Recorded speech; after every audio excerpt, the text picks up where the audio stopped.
전국적으로 벌어지고 있는 분유 대란에 뉴욕시는 분유 부족 비상사태를 선포했습니다. 뉴저지주 24개 카운티 중 10개 카운티에서 코로나 감염 위험도 높은 수준을 보이고 있습니다. 해당 지역에는 실내 장소에서의 마스크 착용이 적극 권고됐습니다. 오늘 화이자가 5세 미만 영유아 및 아동에 대한 코로나19 백신의 긴급 사용을 FDA에 신청했습니다. 뉴욕시 지하철 총격 사고가 또 한 번 일어났습니다. 지난 주말 맨하튼 휴 노선 지하철에서 한 40대 남성 승객이 총에 맞아 사망했습니다.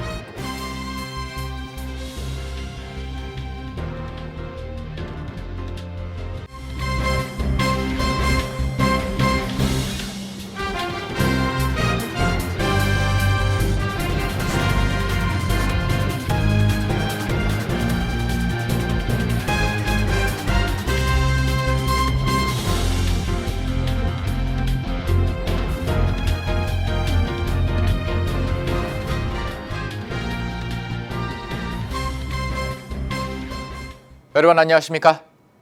KBTV 뉴스9 이창원입니다. 어제 에릭 애덤스 뉴욕시장은 분유 대란 사태와 관련한 긴급 행정명령에 서명하고 비상사태를 선포했습니다. 한편 바이든 대통령의 지시로 독일 공군기지에서 출발한 분유 35톤이 어제 미국 인디애나폴리스 국제공항에 도착했습니다. 첫 번째 소식 전상희 기자가 전합니다. 아담스 시장은 분유 공급 부족 위기를 이용하려는 소매업체를 단속하는 데 긴급 행정명령이 도움이 될 것이라며 어려움을 겪는 이들을 돕기 위해 최선을 다하겠다고 밝혔습니다. 행정명령에 따라 뉴욕시 소비자 및 근로자 보호국에는 분유 가격 단속 권한을 갖게 됐습니다. 분유 가격 폭리를 목격한 시민은 뉴욕시 정부 온라인이나 민원전화 311로 불만을 접수할 수 있습니다. 분유 부족 사태가 사회적 문제로 번지자 조 바이든 대통령은 지난 18일 국방물자조달법을 발동해 분유 생산을 늘리기로 했습니다.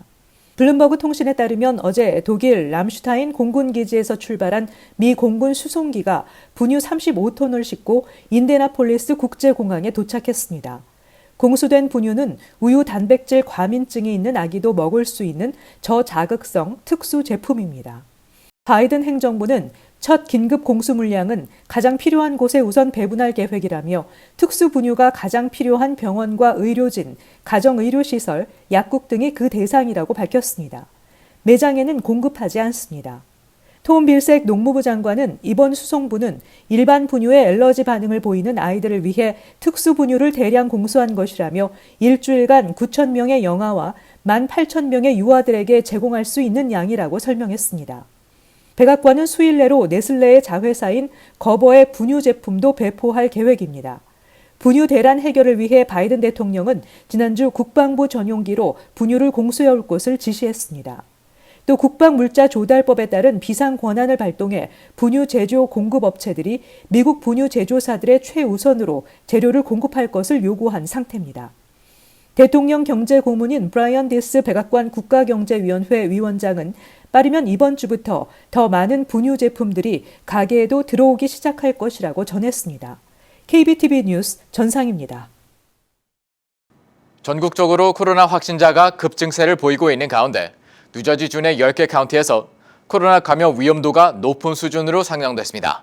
이들 지역에서는 실내 공공장소는 물론 대중교통 탑승 시 마스크 착용이 적극 권장되고 있습니다. 보도에 전상희 기자입니다.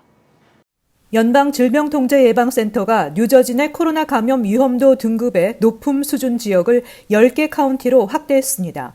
해당 지역은 애틀란틱, 벌링턴, 캠든, 케이프메이, 글로스터, 만머스, 모리스, 오션, 세일럼, 서섹스 카운티로 이들 지역에서는 지침에 따라 실내 공공장소는 물론 대중교통 탑승 시 마스크 착용이 강력히 권장됩니다.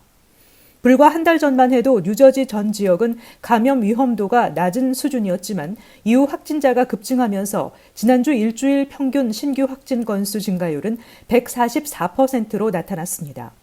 최근 일주일 평균 신규 확진 건수는 4,034건으로 지난 2월 이후 최고치를 기록했습니다. 코로나 관련 입원 환자 수는 오미크론 변이 확산의 최고조에 달했던 1월 수준보다는 크게 낮은 수준을 유지하고 있지만 800명 이상으로 늘어나며 소폭 증가세를 이어가고 있습니다. 오미크론 하위 변이의 빠른 전파력은 감염 재생산 지수로도 나타나고 있는데 지난 주말 기준 해당 지수는 1.29로 역시 소폭 증가세를 유지하고 있습니다. 학교 내 신규 감염 사례도 다시 늘어나는 추세를 보이고 있습니다. 주내 공립학교의 절반이 넘는 59%의 학교에서 신규 확진이 보고된 가운데 일주일 동안에만 8,923명의 신규 확진자가 발생했습니다. 현재 감염 위험도가 낮은 수준인 캠벌랜드 카운티 한 곳을 제외하고는 버겐 카운티를 비롯해 나머지 10개 카운티는 감염 위험도 중간 수준을 유지하고 있으며 이들 지역에서는 공공장소라도 마스크 착용은 자율적으로 선택할 수 있습니다. KBTV 뉴스 전상입니다. 오늘 제약사 화자가 자사의 코로나19 백신이 생후 6개월에서 4세 사이 아동에게도 효과가 있음을 임상시험에서 확인했다고 밝혔습니다. FDA는 조만간 지난달 5세 이하 아동을 대상으로 코로나 백신 긴급 사용 승인을 신청한 모더나사의 백신도 함께 검토할 것으로 예상됩니다. 김은지 기자의 보도입니다. 오늘 화이자는 보도자료를 통해 이번 주 후반 식품의약국 FDA에 5세 미만 아동용 코로나19 백신에 대한 긴급 사용 승인을 요청할 계획이라고 밝혔습니다. 화이자는 생후 6개월에서 4세 사이 아동 1,678명을 대상으로 성인 접종량인 30마이크로그램의 10분의 1 용량인 3마이크로그램짜리 백신을 3번 접종한 결과 FDA의 요구 기준을 충족시킬 정도로 항체가 형성됐다고 설명했습니다.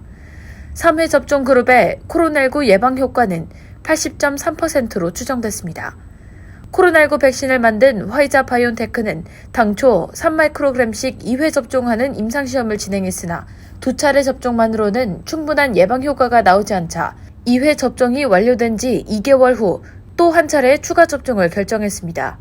미국에서 5세 미만은 유일하게 코로나19 백신을 접종 자격이 주어지지 않은 인구 집단으로 규모가 1,800만 명에 달합니다. 한편 모더나는 4월 말 이미 5세 이하 아동용 백신에 대한 임상시험 데이터를 FDA에 제출하고 긴급 사용 승인을 요청한 상태입니다. 앞서 모더나는 성인 접종량 100마이크로그램의 4분의 1인 25마이크로그램 용량을 총 2회 접종한 결과 18세 이상 청소년 및 성인들과 비슷한 면역 반응이 나타났으며 탄탄한 중화항체 반응과 양호한 안전성을 보였다고 밝힌 바 있습니다.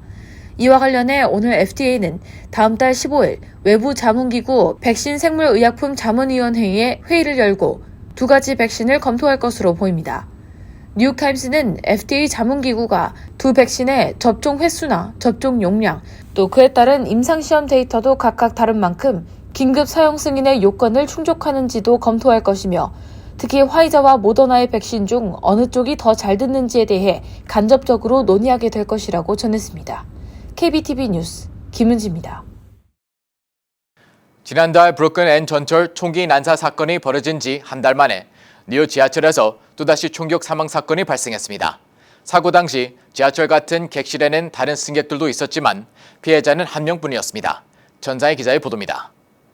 뉴욕 경찰은 어제 오전 맨하탄행 Q 노선 지하철에서 48세 남성이 총을 맞았다는 신고를 받고 출동했으며 희생자는 병원으로 후송됐지만 숨졌다고 밝혔습니다. 경찰은 희생자가 지하철의 마지막 칸에 앉아 있었고 총격 후 캐널 스트리트 역에서 내려 도주한 가해자의 신변은 아직 확보하지 못했다고 밝혔습니다. 경찰은 용의자가 어두운 색상의 운동복 상의와 회색 운동복 하의에 흰색 운동화를 신은 턱수염이 있는 짙은 피부의 건장한 남성이라는 목격자의 진술을 확보했습니다. 목격자들은 용의자가 같은 객실에서 왔다 갔다 하며 걷고 있었고 열차가 맨하탄 다리를 지나고 있을 때 어떠한 흥분도 없이 총을 꺼내들어 가까이에서 방아쇠를 당겼다고 경찰에 진술했습니다. 한 수사당국자는 총격범과 희생자는 총격 전에 열차에서 어떤 상호작용도 없었고 어떤 논쟁도 없었다고 전했습니다. The suspect was walking back and forth in the same train car and without provocation pulled out a gun and fired it at the victim at close range. When the train pulled into the Canal Street station, the suspect fled off the train. I feel unsafe. I kind of want to get in an Uber right now. That's really messed up. I do not, honestly. That's why I'm walking right now. 앞서 지난달 12일에는 60대 남성이 출근 시간대 맨하탄 방면으로 가던 뉴욕 지하철에서 연막탄을 터뜨린 뒤 총기를 난사한 사건이 발생한 바 있습니다. 이 사건으로 10명이 총에 맞았고 놀란 승객들이 대피하는 과정에 10여 명이 다쳤습니다. 또 지난 14일에는 뉴욕주 버펄러 동부 흑인 주거 지역의 한 슈퍼마켓에서 백인 우월주의를 신봉하는 18세 백인 남성이 총기를 난사해 10명이 숨지기도 했습니다. KBTV 뉴스 전상입니다. 연방질병통제예방센터가 50세 이상 성인 혹은 면역체계에 이상이 있는 12세 이상인 사람은 1차 부스터샷을 맞은 지 최소 4개월이 지났다면 2차 부스터샷을 맞아야 한다고 권고했습니다. 지금까지 CDC는 65세 이상 성인, 기저질환이 있는 사람만 2차 부스터샷을 접종하라고 권고했습니다. 50세 이상에 대해서는 2차 부스터샷을 맞아도 된다고만 해왔습니다. 그러나 이번 발표는 2차 부스터샷 접종이 필요한 연령대를 낮추면서 접종을 더 확대하려는 조치입니다. CDC는 지난 한 달 동안 꾸준히 코로나19 감염이 늘고 고령의 미국인들 사이에서 입원 환자가 가파르게 큰 폭으로 상승함에 따라 이번 지침을 개정한다고 설명했습니다. 최근 뉴욕주 코로나19 확진자는 최근 하루 평균 9,000명에서 10,000명가량을 기록 중입니다. 한편 로셸 웰렌스키 CDC 국장은 트위터를 통해 미 북동부 거주자들은 실내에서 마스크 착용이 필요하다고 촉구하기도 했습니다. 빌 드블라지오 전 시장이 나는 뉴요커를 실질적으로 도울 수 있는 방법을 알고 있다면서 연방 하원 10선거구 출마를 공식화했습니다. 지난 16일 공개된 뉴욕주 연방 하원 새 선거구 초안에 따르면 10선거구는 맨하탄 14스트리트 남단과 브루클린 중부 지역을 포함합니다. 브루클린 파크 슬로프에 거주하고 있는 드블라지오 전 시장은 이 지역을 대표하는 뉴욕시 의원으로 지난 2013년 시장 당선 직전까지 10년 넘게 일한 경력이 있습니다. 드블라지오 전 시장은 새로운 뉴욕주 연방하원 10선거구가 자신의 지역구나 다름없다는 자신감을 보이고 있습니다. 특히 현 뉴욕주 연방하원 10선거구 현역인 제리 네들러 의원이 이번 선거구 재조정에 따라 12선거구 출마를 선언해 역시 현역인 캐롤리 멜로닌 의원과 한판 승부를 예고한 터라 드블라지오 전 시장의 연방의회 입성 가능성이 높다는 게 정가의 시각입니다. 뉴욕시 택시 리무진위원회는 오늘과 내일 공청회를 열고 택시 요금 인상 방안에 대한 시민들과 업계 전문가들의 의견을 수렴할 계획입니다. 뉴욕시 택시업계에서는 TLC가 현재 $2 50센트로 책정된 기본 미터기 요금을 $1 50센트에서 $2가량 인상하기를 원하고 있는 것으로 전해졌습니다. 현재 뉴욕시 택시 요금은 시속 12마일 이상으로 달릴 경우 기본 요금에다 0.2마일당 50센트가 추가됩니다. 운행 지역이나 시간대에 따라 할증료도 붙고 있습니다. 택시업계에서 최근 물가가 급등했고 휘발유 값도 크게 오른 만큼 운전기사들이 받는 돈도 늘어나야 한다고 주장하고 있습니다. 만약 뉴욕시가 공청회를 거쳐 택시 기본요금을 올리게 되면 뉴욕시에서 택시요금은 10년 만에 처음으로 오르는 셈이 됩니다. 지난 22일 앨렌박 뉴저지주 하원의원이 티넥 타운홀 앞에서 최근 이슈가 된 여성의 낙태 제한에 대한 대법원의 움직임에 반대하는 Bands of Our Bodies 집회를 주최하고 목소리를 냈습니다. 이 자리에서 앨렌박 의원은 많은 사람들의 희생으로 이뤄낸 여성 권리에 대한 문제를 다시 과거로 되돌릴 수 없다며 단합된 모습으로 끝까지 싸워 나갈 것을 밝혔습니다.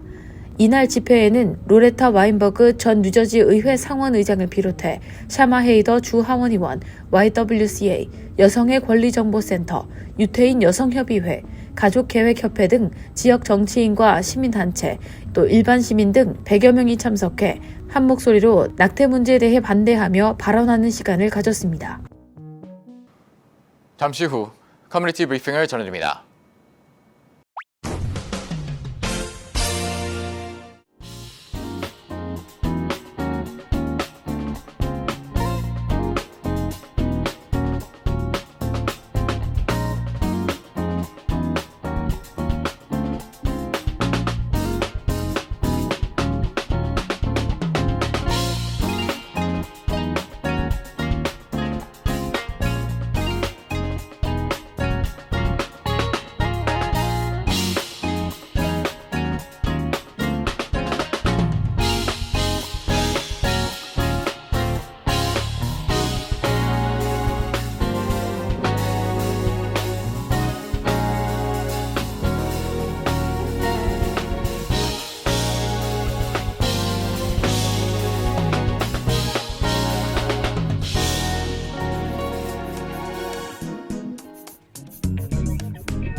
이어서 환율과 증시 전해드립니다.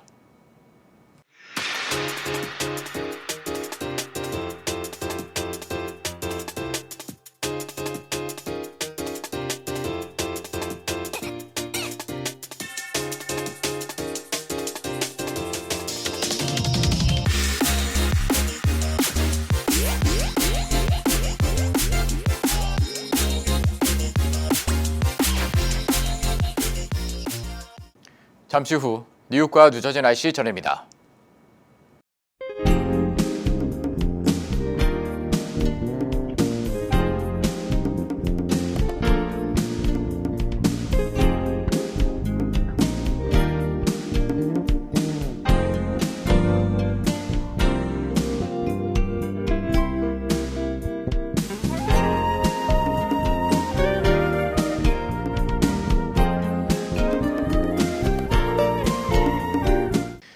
KBTV 뉴스9 마칩니다. 오늘도 시청해 주셔서 감사합니다. 편안한 밤 보내시기 바랍니다.